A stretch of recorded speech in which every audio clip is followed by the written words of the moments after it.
Today in the world of crypto, we have a handful of things that we need to talk about news-wise, and then we have some overall economic activity that is going to give us a little bit more information about what we can expect coming up here in the future. So let's dive into it. So first and foremost, Morgan Stanley dropped their very first ETF for Bitcoin. Now this is pretty big news, and we had a great start yesterday as it opened with $31 million of net inflows. And we want to keep our eye on this thing because if you recall, when BlackRock released their very first Bitcoin ETF, IBIT, that actually is what started one of the largest rallies for a bull market for a multitude of years. So this could potentially be a repeat of that, although things are definitely very different at this time.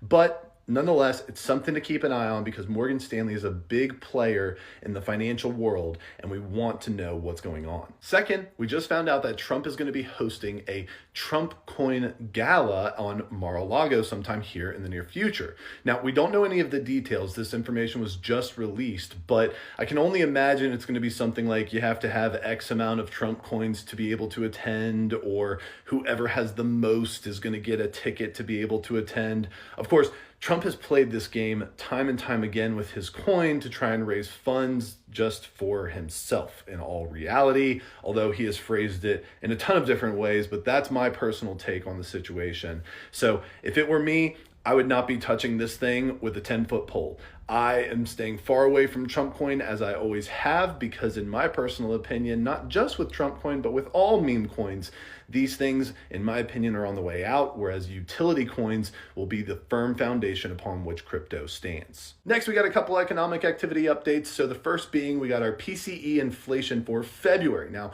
this is for February, not for March yet, so we don't know exactly what's going on as it relates to the oil crisis. But for February, our last report prior to this, we got right in line with expectations with core PCE being at 3% and overall being at 2.8%.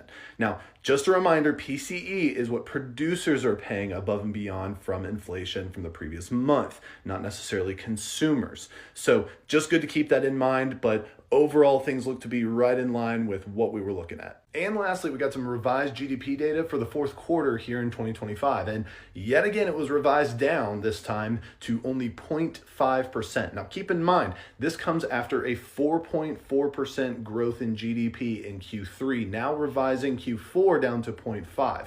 Of course, in their notes, the BEA decided that this was largely related to the government shutdown that happened in Q4, but it's hard to tell because even that they estimate is probably only about a 1% difference. So what happened to the other 3%?